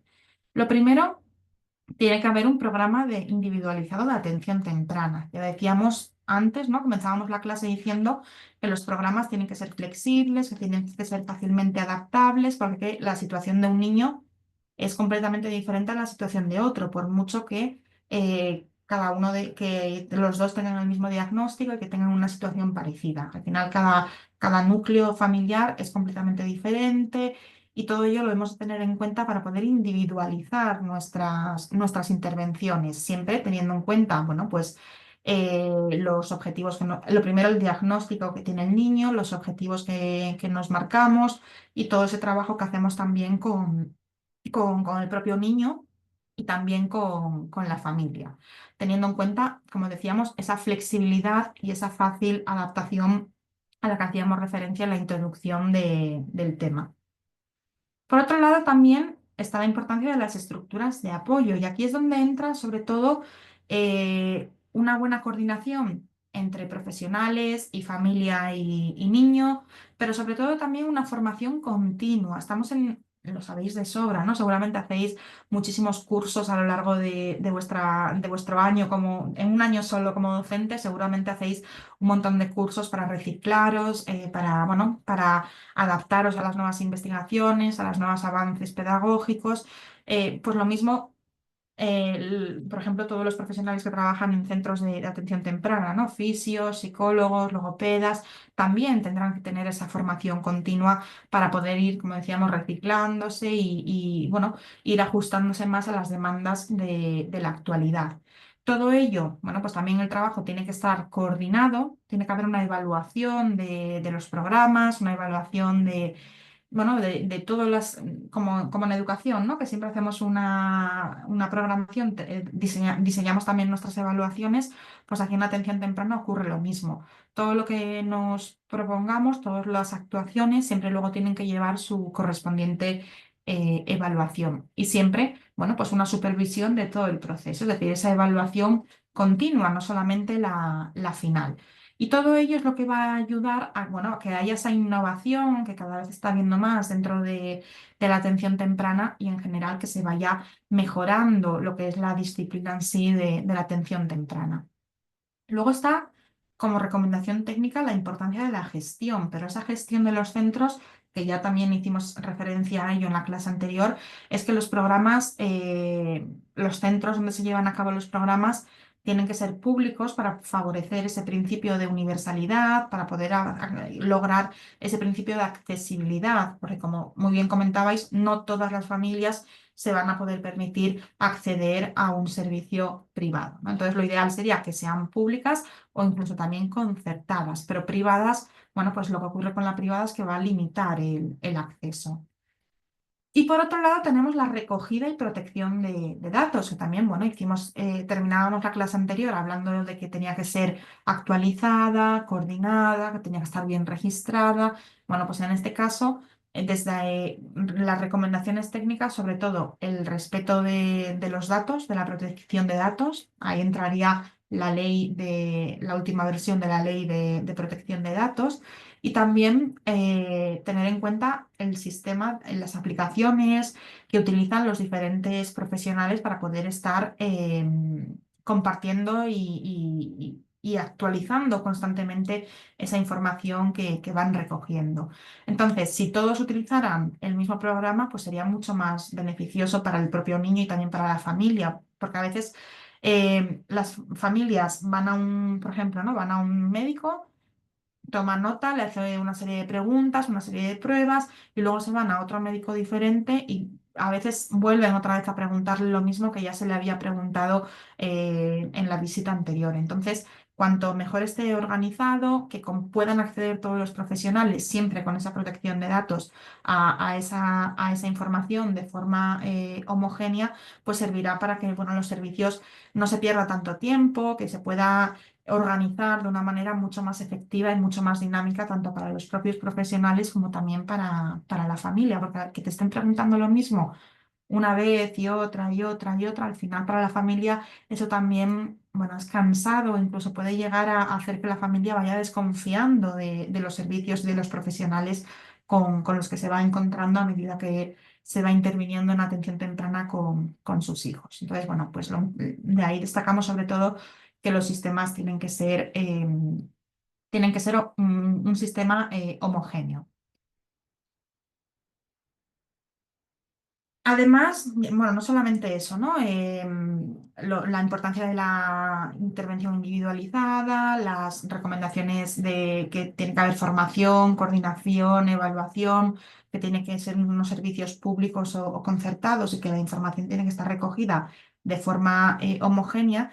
También en un primer momento, en todo lo relacionado con ese papel que juega la familia dentro de la atención temprana, tendremos que ayudar a que la familia se pueda ajustar bien a la situación en la que se encuentran, que puedan ir poco a poco aceptando, bueno, pues esa situación respecto a su hijo y a su vez teniendo una buena relación entre los padres y los hijos. Bueno, ahí volvemos a hacer hincapié, ¿no? En esa necesidad de que haya una escucha compartida, que haya un buen entendimiento y un clima de afecto entre los propios progenitores y sus hijos. De tal forma que, claro, si hay esa buena relación entre padres e hijos, eso también va a ayudar a que se vayan sintiendo de una forma más positiva, que poco a poco puedan ir afrontando mejor esa situación que, bueno, pues que les ha tocado, ¿no? Esa situación que están viviendo. Entonces, debemos de respetar que las familias necesitan tiempo. Esa aceptación, como decíamos, a veces no llega, otras veces llega muy rápido, que no suele ser lo más habitual. Otras veces llega, pero tarda un par de años. Entonces, siempre tenemos que partir de ese respeto, de ese entendimiento, de esa empatía y de darle tiempo a la familia para que lo vaya aceptando. No podemos pretender que a una familia que se le dio ayer el diagnóstico, pues hoy esté feliz y que esté muy implicada y que acepte todo, porque la realidad no es así. Necesita tiempo, necesitan un trabajo a nivel emocional, bueno, pues muy grande y necesitan, bueno, pues estar, como decíamos cuando hablábamos de la parentalidad positiva, necesitan estar bien para poder ayudar a sus hijos a estar lo mejor posible. Entonces les damos tiempo para que se puedan acomodar, para que se puedan adaptar y ese tiempo lo tendremos que tener también planificado a la hora de desarrollar nuestros programas. Y además, el que tenemos que tener como base también que la familia pueda tener el mayor bienestar posible, que la familia pueda tener una buena calidad de vida. Siempre teniendo en cuenta, bueno, pues esa buena relación, no solamente entre los padres y los hijos, sino también con el resto de personas de la familia o con el resto de personas significativas. Ocurre mucho cuando una familia tiene esta situación, ¿no? De tener en su familia un hijo o hija con un trastorno, con una discapacidad. Ocurre mucho, como os decía en clases anteriores, que se suelen centrar mucho en el propio trastorno, se centran mucho en la discapacidad, se centran mucho a veces en exceso, ¿no? A la hora de querer implicarse dentro o centrar todo su foco de atención en cómo pueden ayudar a sus hijos y se desconectan de lo que ocurre a su alrededor, se desconectan del resto de personas importantes, significativas, el resto de familiares, se desconectan de los amigos y como seres sociales que somos necesitamos esa comunicación constante con personas de nuestro ambiente. Todos necesitamos amigos, todos necesitamos estar en contacto con nuestros familiares. Entonces, es un aspecto que también dentro de la atención temprana lo tenemos muy presente, ¿no? Evitar que la familia se aísle, evitar que la familia vaya perdiendo relación con las personas de su entorno. Buscaremos justamente lo contrario, que puedan ir teniendo experiencias con experiencias y comunicación constante con su entorno. También hemos de tener en cuenta otro aspecto, y es que al principio la familia muchas veces una de las necesidades que presenta es que les cuesta mm, comunicar al exterior la situación de sus hijos. Entonces, al no querer abrirse con los demás, sea el motivo que sea, ¿no? A veces es motivo de que tienen miedo por la respuesta de las otras personas, que tienen miedo de que a nivel social puedan cuestionarles o que puedan haber esos prejuicios que, bueno, que tristemente todavía seguimos teniendo en la sociedad por, a veces es por cuestiones más personales, ¿no? De vergüenza en algunos casos.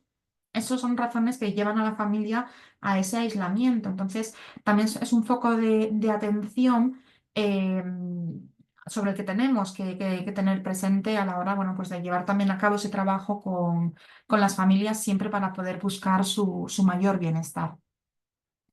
María, yo creo que muchas veces piensan que si el problema no se dice en voz alta, el problema no existe y es manera de ellos estar tranquilos y protegerse. Exactamente, María. Al final, claro, si no lo dices, no existe, ¿no? Si no hablas de ello, pues es un problema que no es real, cuando eso no es así. Y aparte eso no les beneficia a ellos porque están ocultando una situación de su vida, están limitando esa normalización de la que hablábamos anteriormente con todas las consecuencias que les va a acarrear para las familias a corto y a largo plazo a nivel afectivo y a nivel emocional. Entonces es un foco que no podemos perder nunca, nunca de vista en atención temprana, ¿no? Lograr ese bienestar y lograr esa buena calidad de vida. Pero también tenemos que tener en cuenta otra serie de aspectos importantes, otra serie sobre todo, tenemos que tratar de evitar la sobreestimulación, que es un error en el que a veces caen muchas familias, ¿no? Y lo hacen con la mejor intencionalidad posible, ¿no? A veces por desconocimiento, a veces porque creen que sobreestimulando a sus hijos van a lograr avances más rápidos, pero la sobreestimulación, ¿qué consecuencias creéis que tiene? ¿No? Al final todo lo que lleva ese prefijo de sobre, pues como decíamos, ¿no? Las sobreexpectativas, sobreestimulación, pues no es nada positivo. ¿Qué consecuencias creéis que puede tener la sobreestimulación?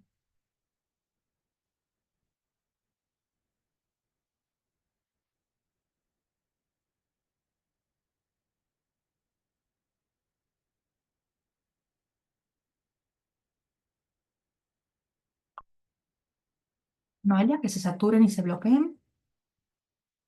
¿Ellos o el niño? ¿La familia o el niño, Noelia?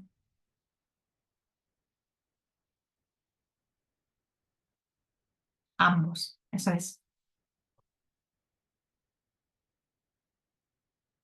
¿Qué pensáis el resto de por qué la sobreestimulación es negativa?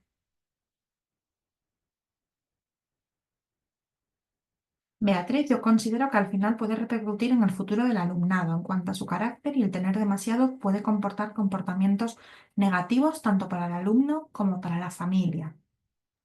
Sea, es Ujú. decir, por si suena un poco enrevesado y no me he explicado bien, que me refiero que muchas veces cuando tienen esa sobreestimulación, ¿no? De muchas cosas a la vista, el querer alcanzar todo, el tocarlo, el sentirlo, o sea, a nivel de esos cinco sentidos, que muchas veces quieren llegar a todo y a veces a lo mejor solo se quiere trabajar una cosa y el tener esa sobreestimulación repercute a que está en pendiente de otras cosas en vez de en el foco el que Eso se es, quiere conseguir. exactamente, Beatriz, gracias. Rocío, porque pueden llegar a confundir al alumno sobre los objetivos que queremos que él consiga. Sara, es contraproducente para el desarrollo del niño por no poder centrarse en estímulos concretos, un poquito lo que nos comentaba la compañera Beatriz. Marina, porque puede generar estrés, ansiedad y fatiga en el niño, dificultando su aprendizaje y bienestar. Isabel, porque puede confundir la necesidad del niño. María, puede tener consecuencias negativas como limitar la capacidad para concentrarse, ansiedad. Elena, querer dar más de lo que el niño puede asumir es excesivo en su proceso y lo que puede generar es un bloqueo y llevarlo a confusión. Aida, la familia del niño se frustra y crea ansiedad y estrés. Muy bien, al final, claro, el tratar de sobreestimular al niño, el niño se cansa, la familia se cansa, pues luego va generando esa respuesta emocional de ansiedad, estrés, frustración, porque ves que el niño está muy cansado y que no avanza tanto como queremos que avance. Lleva a esa fatiga emocional. Laura, irritabilidad, eso es, frustración, problemas del sueño, estrés, ansiedad. Sandra, porque se puede generar estrés y que se saturen y en su capacidad de concentrarse. Ana, sobrecarga al cerebro del niño, llevando a confundirse, estresarse o tener ansiedad. Eso es, terminar bloqueando al propio niño. Esther, en muchas ocasiones se les intenta estimular por encima de sus intereses y de sus posibilidades y se crea el efecto contrario. Se les puede exigir demasiado y conseguir que se frustren. Laura, ansiedad, estrés, dificultades de la atención y concentración. Eso es. No están preparados para adquirir los conocimientos y forzarlos es contraproducente. Yasmina puede causar estrés, irritabilidad y dificultad para relajarse. En la familia puede generar tensión, frustración al no poder satisfacer las necesidades emocionales del niño de forma adecuada. Lo habéis explicado estupendamente, ¿no? Eso hace que los niños se vayan cansando, los niños y las familias, que se irriten, que se enfaden, porque vean que, bueno, pues no se puede ir avanzando tan rápido como ellos querrían. Además de que, fijaros, como tenemos aquí indicado, confunde el papel de los progenitores, porque los padres se van alejando de su función parental y tratan de emular el trabajo de un terapeuta, pero ellos no son terapeutas, ellos son su padre o es el padre o la madre de ese niño. Tienen que, bueno, pues trabajar como padres y madres, sí, apoyando y teniendo en cuenta lo que dicen los terapeutas, pero no pueden perder de vista las funciones que corresponden a la propia familia, ¿no? Entonces, por eso decimos que se van alejando de la parte familiar para poder centrarse demasiado en esa parte más terapéutica. Lo importante es que, y de hecho, luego si nos da tiempo vamos a ver un pequeño vídeo que reflexiona precisamente sobre esto, y es que, claro, lo ideal es que los niños tuvieran el mayor número posible de intervenciones, que tuvieran el mayor número posible de sesiones, de terapias, para poder ir cubriendo las necesidades que presenten. Entonces, relacionado con esto, desde los servicios de atención temprana, desde los diferentes programas, hemos de tener en cuenta a la hora de estimular al niño, bueno, que los momentos donde se están llevando a cabo las estimulaciones, bueno, pues sean dentro de esas rutinas diarias, de las que hacíamos también referencia hace un rato, para poder, bueno, crear un momento en el que, bueno, se está estimulando al niño, pero a la vez se están creando unos lazos adecuados entre los padres y los niños, se está jugando, se está, bueno, pues trabajando de una forma lúdica, como pueden ser, por ejemplo, los momentos que tenemos aquí indicados, el momento de la alimentación, el momento del aseo, del baño, el cambio de los pañales, la vestimenta. Y los padres, claro, tienen que respetar siempre el ritmo de los niños. Hay niños que necesitan más tiempo para poder, bueno, hacer ciertas tareas. Otros, bueno, pues necesitan menos. Ahí los padres también tienen que tener esa capacidad ya no solamente de respetar, sino de adaptarse a las características y circunstancias de sus hijos. En los momentos en los que el niño pues está preparado, lo vemos abierto, lo vemos alerta para poder, receptivo para poder interactuar e intervenir con él, pues lo aprovecharemos. Pero decíamos que la sobreestimulación es contraproducente, por lo tanto, no podemos estar continuamente estimulándolo por todas y cada una de las razones que habéis dicho. Esos estímulos siempre van a tener que estar bien preparados, tienen que estar planificados, tienen que estar estructurados para no sobrecargar al niño, para no sobreestimularlo. Como tenemos aquí indicado, para no someterle a un continuo bombardeo, porque eso va a ser contraproducente. Seguramente logremos todo lo contrario a lo que querríamos lograr, siempre teniendo como presente que seguramente esa sobreestimulación venga de un acto de buena fe por parte de la familia, pero también tenemos que trabajarle, claro.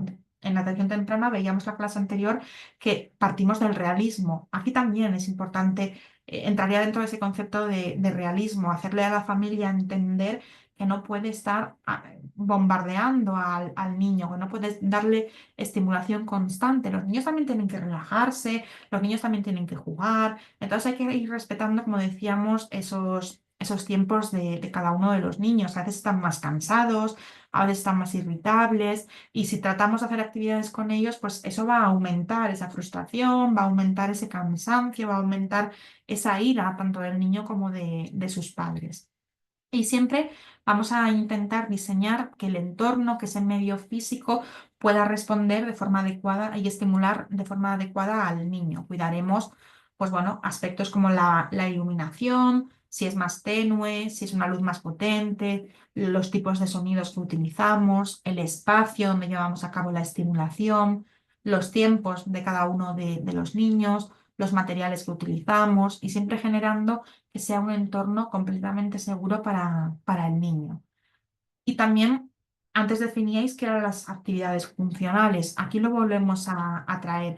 Esas actividades funcionales que incluimos y trabajamos dentro de los programas de atención temprana también tienen que servir para esas rutinas y esa vida cotidiana de los niños. Vamos a ir trabajando para que lo que aprenden en esas actividades funcionales lo puedan aplicar dentro de esa rutina y de esa cotidianidad del día a día. Es decir, que a nivel práctico tendremos que ser lo más flexibles posibles para poder adaptarnos a las diferentes circunstancias y siempre tener una visión abierta, ¿no? Ser capaces de poder entender la situación de cada una de las familias, de cada uno de los niños, para todo ello poder planificar y poder llevar a cabo las intervenciones de los programas de la forma lo más eficaz posible. ¿No? Tendremos que ir teniendo en cuenta, bueno, pues muchos aspectos, mucha información, tendremos que ir organizando, que tendremos que ir teniendo presente siempre a la hora de aplicar esas intervenciones. En cuanto al niño, bueno, pues principalmente, como decíamos, los niños tienen que tener unos aprendizajes que sean funcionales. Entonces, ligado a ese concepto de funcionalidad, estarían unas actividades y unos aprendizajes que sean duraderos, unos aprendizajes que el niño puedan ir poniendo en su día a día, que puedan ir ayudando a que el niño sea lo más autónomo posible. En el caso de que haya algún problema, que el niño pueda ir dando bueno, pues una resolución a esas diferentes circunstancias, a esas diferentes problemáticas con las que se va trabajando, se va encontrando en su día a día. Y para ello, bueno, pues para que los aprendizajes sean duraderos y sean funcionales, necesitaremos trabajar en esos contextos naturales de los que ya hablábamos, para que pueda haber una conexión entre lo que aprenden a nivel práctico con ese ambiente diario, ese ambiente en el que los niños están acostumbrados y conocen perfectamente. Es decir, tendría que haber esa combinación entre las actividades que aplicamos y esos contextos reales donde el niño se desenvuelve. Es decir, que también, bueno, pues tenemos que conocer muy bien cuál es ese ambiente del niño, ya no solamente a nivel educativo, un ambiente en general, el ambiente familiar, para poder ir, bueno, aplicando esos aprendizajes que decíamos que tenían que ser duraderos y que tenían que ser funcionales, siempre trabajando desde ese realismo, ¿no? Porque aquí hacemos referencia a que los problemas que se trabajen deben de ser completamente reales.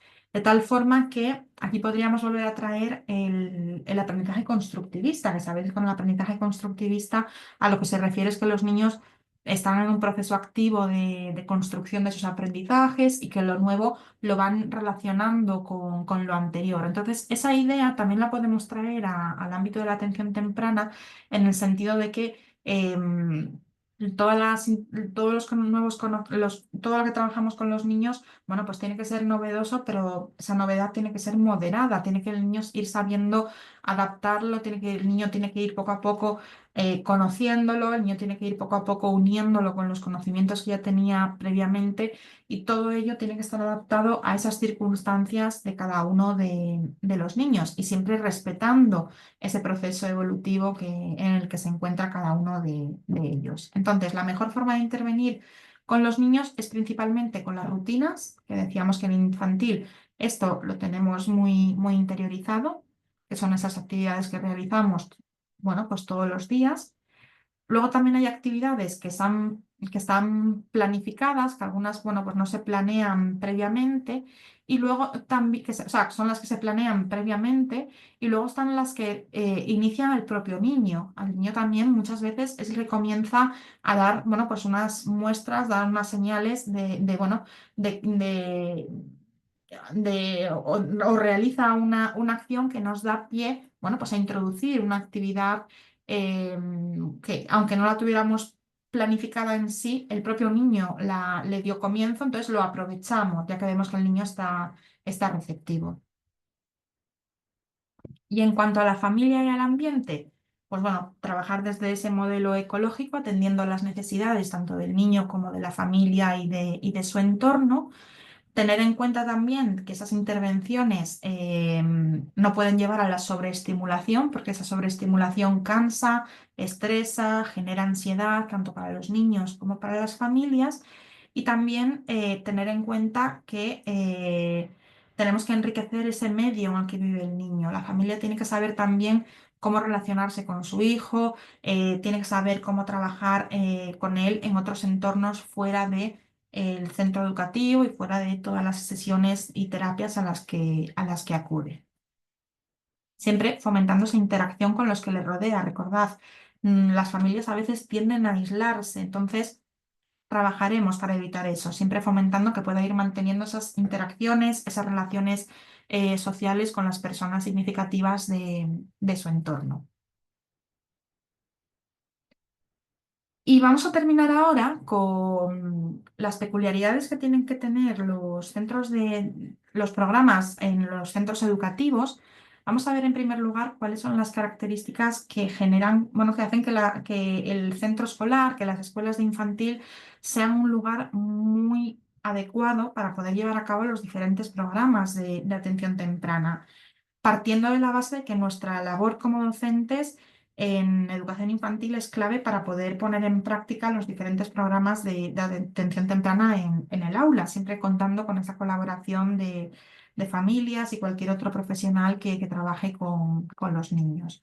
Entonces, ¿por qué es importante las aulas de educación infantil? ¿Por qué es importante las escuelas de infantil? Bueno, porque como también comentábamos en ese primer día de clase y argumentabais las razones de por qué es importante la educación infantil, los niños tienen interacción con otros niños, es un contexto donde, bueno, pues se comienzan las primeras interacciones con sus iguales y con otros adultos que fuera del ámbito familiar. Todo ello va a ir reforzando esa comunicación de los niños, va a ir favoreciendo el desarrollo de su lenguaje y sobre todo la parte de la comunicación espontánea. Los niños van comenzando poco a poco a contarnos qué han hecho, qué les gusta, qué no les gusta, y eso es gracias a esas interacciones que, bueno, pues que tienen lugar dentro de la escuela infantil.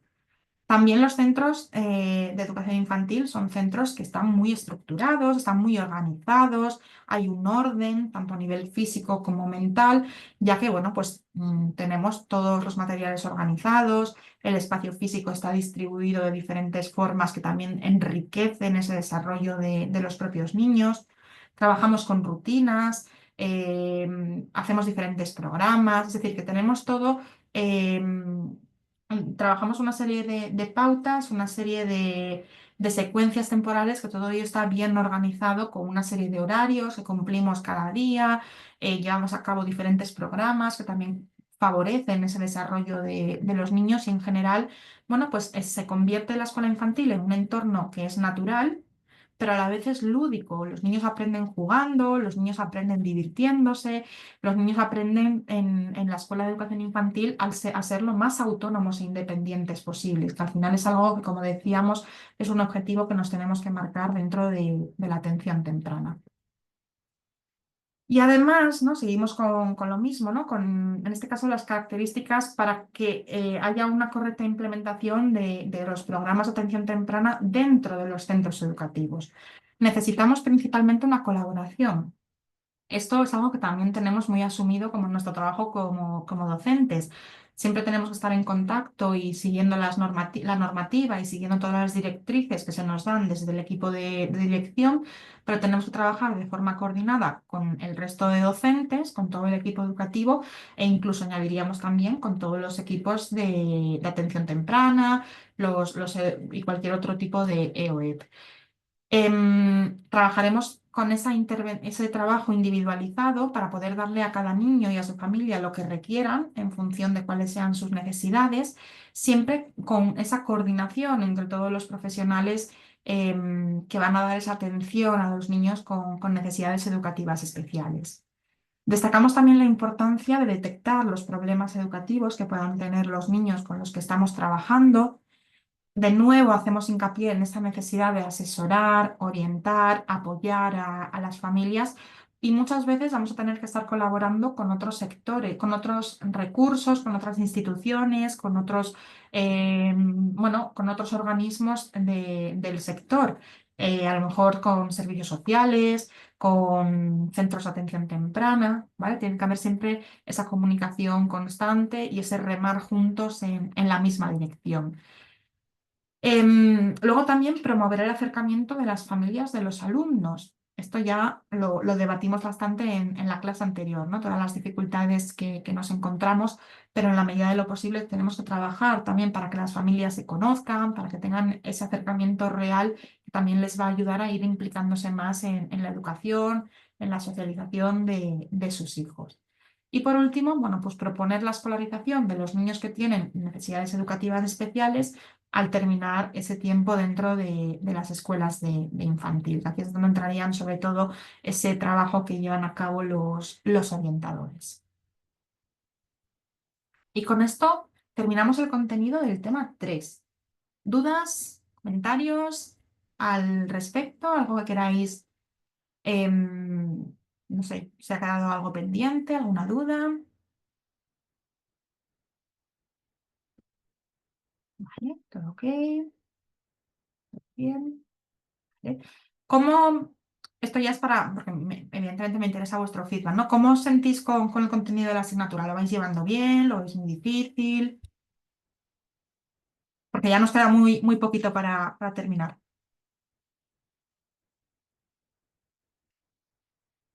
Vale, me va bien. Sala llevadero. Asequible Laura. Perfecto. Sabéis bien. Vale, perfecto. Muy bien. Pues vamos entonces a ver ahora un pequeño vídeo, muy cortito, ¿vale? No llega a 2 minutos. Es un vídeo que se llama La atención temprana como derecho universal y gratuito. Mm, Nos va a dar una serie de datos que luego lo comentamos, a ver bueno, si os ha impactado los datos, si no. Es un vídeo del año 2021, ¿vale? O sea que es eh, bastante reciente. Perfecto, Laura, gracias por avisar. Nos vemos en la siguiente clase. Bueno, lo vemos y luego me decís qué opináis. ¿Sabes por qué es importante la atención temprana?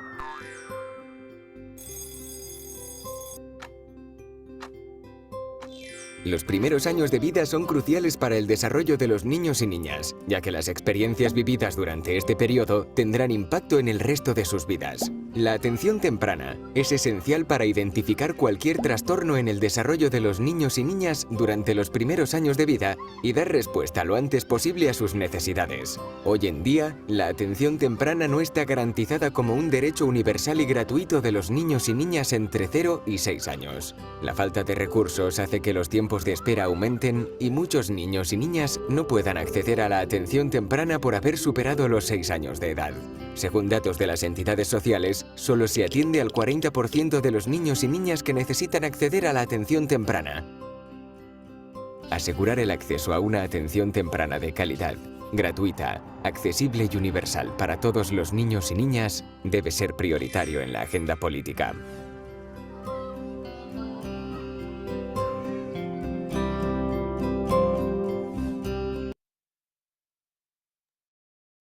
Bueno, ¿qué os parece este dato que nos da Plataforma de la Infancia, que es del Ministerio?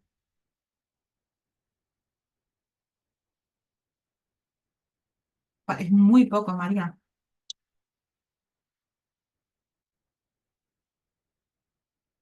Ana Belén, pues que la falta de recursos siempre es el problema.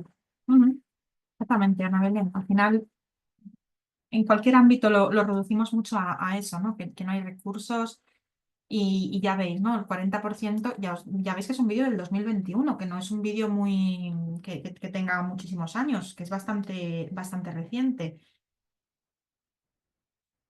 Eso es, recortan a los niños que son los que no votan y son los niños que sufren esto al final. Hemos hablado de la importancia de intervenir en los niños de 0 a 6 años y todo lo que supone para su desarrollo.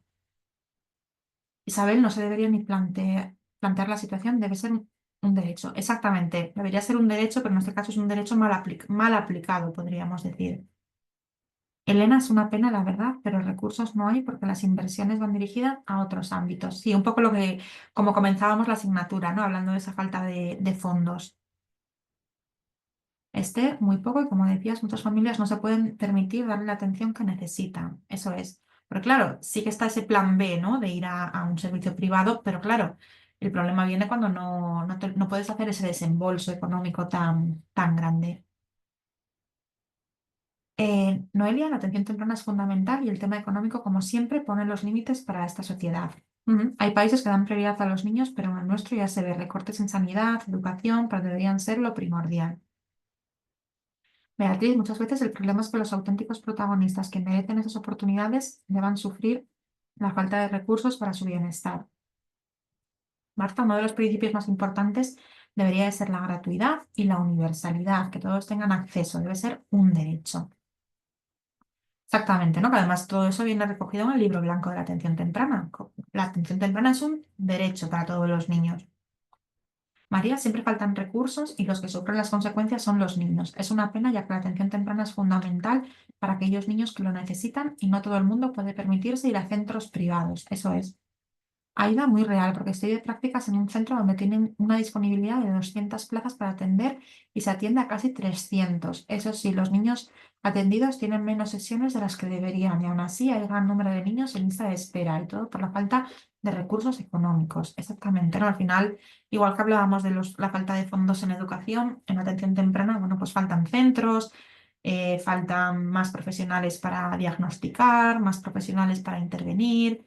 Faltan, bueno, pues una serie al final lo económico es una pena, ¿no? Porque al final llevarlo todo al ámbito económico, pues bueno, no debería de ser lo suyo, pero es una realidad que no podemos evitar, ¿no? Ya veis, el 40% de los niños es un porcentaje muy, muy bajito, ¿no? Ya veis que, bueno, es el propio ministerio quien da esos datos, en este caso a través de la plataforma de la infancia. Yasmina, es esencial que la atención temprana sea gratuita, asegurando que todos los niños tengan acceso a un desarrollo adecuado sin importar su situación económica. Eso es. Todos los niños, sea cual sea sus características, sea cual sea su contexto familiar, todos deberían de tener esa igualdad de oportunidades y ese derecho y cumplir con ese derecho universal y esa gratuidad que se le sobreentiende a la atención temprana.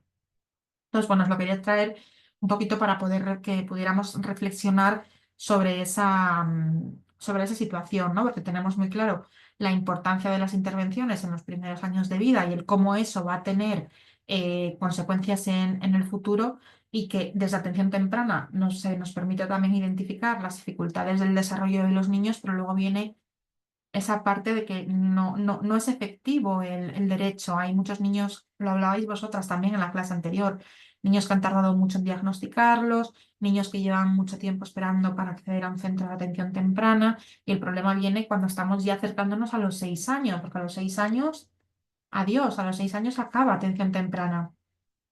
Entonces, es una pena, ¿no? Que al final todo lo llevemos a lo mismo, pero como decía, es una realidad que no podemos evadir. No es lo dejamos como crítica, ¿no? Para poder mejorar la situación.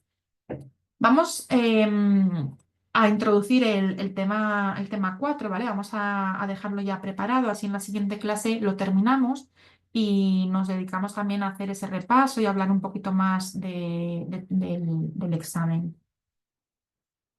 ¿Veis bien la presentación del tema 4? Sí, sí, Sí, perfecto. perfecto. Gracias. Pasamos entonces ahora al programa, a ver, bueno, pues diferentes programas de intervención en el centro educativo. Y en ese tema, bueno, pues como siempre comenzamos por una introducción, vamos a ir viendo los aspectos básicos de los programas en el centro educativo y luego veremos ejemplos de algunos programas para el desarrollo de habilidades sociales y de comunicación. Veremos una autora relevante que ha trabajado para el desarrollo de las habilidades motoras, algunos programas para el desarrollo lingüístico y programas para el desarrollo cognitivo. Y terminaremos viendo algunas tecnologías que son para personas con diferentes tipos de discapacidades. Entonces, bueno, pues hoy en día, como sabéis, contamos con una amplia variedad de programas para poder trabajar con el alumnado de 0 a 6 años que presenta alguna dificultad, alguna alteración en el desarrollo o riesgo de padecerla. Mm, por recordar un poquito todo lo que hemos estado hablando y todo lo que conocéis ya como expertos y expertas en atención temprana, ¿qué aspectos diríais que hemos de tener en cuenta a la hora de decidir qué programas aplicar con un niño en concreto? A rasgos generales, ¿vale? ¿En qué nos tendríamos que centrar o qué tendríamos que tener en cuenta a la hora de decidir, bueno, pues trabajo con este programa o trabajo con este otro?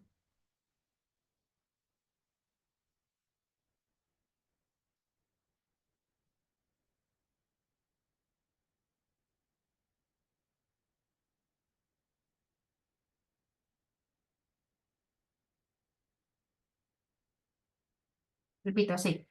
¿Qué aspectos tendríamos que tener en cuenta o tener presente a la hora de decidir cuál sería el programa que aplicaríamos con un niño y su familia? A la hora de decidir, bueno, pues me viene bien aplicar este programa o me viene bien aplicar este otro. Sara, en su diagnóstico y características individuales, muy bien, es un aspecto básico. Eso es, Noelia, las necesidades que se quiere solventar, necesidades del niño, muy bien, Ana Belén. Laura, dificultades que tiene el niño, necesidades, características. Elena, áreas que se van a trabajar para adecuar el programa, las circunstancias familiares, muy bien también traída a la familia. Sandra, necesidades y dificultades. Lucía, características del niño, la familia.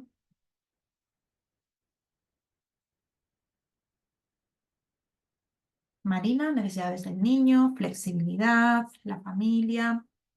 Muy bien, resumiendo, ¿no? Tenemos que tener en cuenta pues, las características, el perfil y el diagnóstico que se haya hecho al niño, en el caso de que ya tengamos un diagnóstico, las necesidades familiares, como muy bien estáis indicando, y las necesidades que haya también en el entorno, eso es Isabel, y luego también los recursos con los que contamos, que tenemos a nuestra disposición, tanto recursos materiales como recursos personales. Entonces, nuestra misión principal como profesionales de atención temprana es conocer muy bien esas situaciones que hemos dicho, las características propias del niño, las características de la familia, las características del entorno, para poder decidir cuál sería el programa más ajustado a cada uno de los niños, siempre tratando de tomar la decisión más acertada, porque eso también va a influir en su desarrollo. Entonces, para poder decidir, ¿no? O aspectos básicos que hemos de tener en cuenta para trabajar con los niños y su familia dentro de lo que son los programas de atención temprana, vamos a ir trabajando para poder fomentar la integración como nuestro punto de partida. Esto supone la base de todas las intervenciones en los programas y en los servicios de atención temprana. Aquí, bueno, pues nos tenemos que alejar de acciones segregadoras, de acciones excluyentes. Y bueno, actualmente tenemos muy presente la inclusión dentro de educación, que es un paso más allá de lo que es la integración en sí. Entonces, centrándonos solamente en lo que es la propia integración, vamos a trabajar para que estén integrados todos los niños, y todas las personas, sean cuales sean sus características, cuáles sean sus necesidades, sea cuáles sean sus dificultades. Para poder lograr esa integración, bueno, pues la base es el respeto.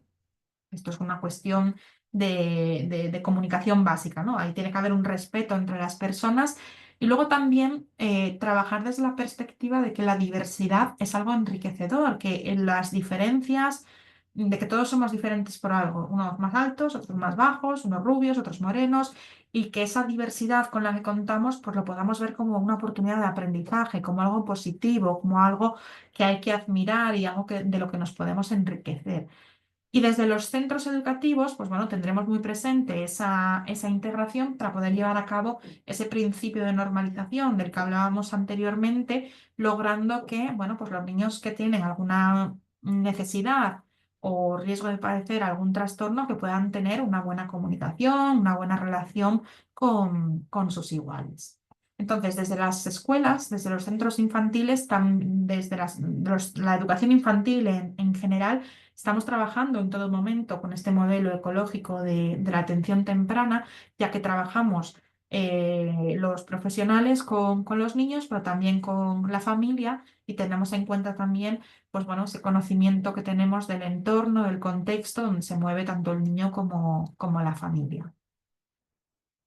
Y ya para terminar, ¿no? Ya esto ya lo hemos comentado antes, la importancia que tiene que conozcamos la legislación que tenemos en atención temprana, estatal y de nuestra comunidad autónoma, pero lo mismo con la legislación educativa, que estoy segura que os lo sabéis más, vamos, que no haría falta ni destacarlo, pero bueno, aquí lo traemos como recordatorio, la necesidad de que tengamos siempre presente en todas nuestras intervenciones tanto en educación, tanto a la ley general, que en este caso sería la LOMLOE, y el Real Decreto de Infantil, como cualquier otro tipo de leyes autonómicas, órdenes, decretos que tengáis en vuestras comunidades, porque es lo que nos va a permitir que podamos ir adaptando pues digamos que vamos concretando mucho más a nivel curricular, y de esta forma estaremos trabajando, bueno, pues todo lo que se nos pide a nivel estatal, que lo estaremos especificando y concretando mucho más en ese contexto y en ese entorno en el que estamos trabajando. ¿Vale? Y lo vamos a dejar aquí, porque así en la siguiente clase ya nos metemos a ver sobre procesos de derivación. ¿Habéis estado viéndolos en alguna otra asignatura? ¿Cómo se derivan a los niños y demás?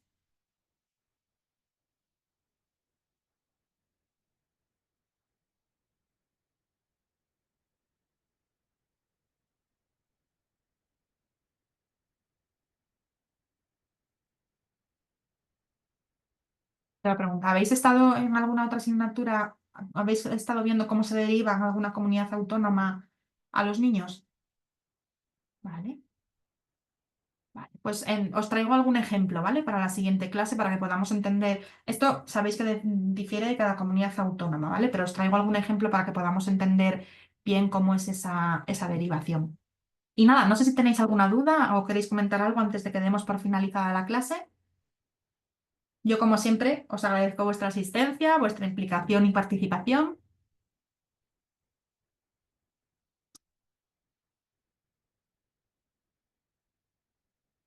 Vale, pues entonces damos por finalizada la clase. Nos vemos ya en la última sesión. Que paséis muy buenas semanas.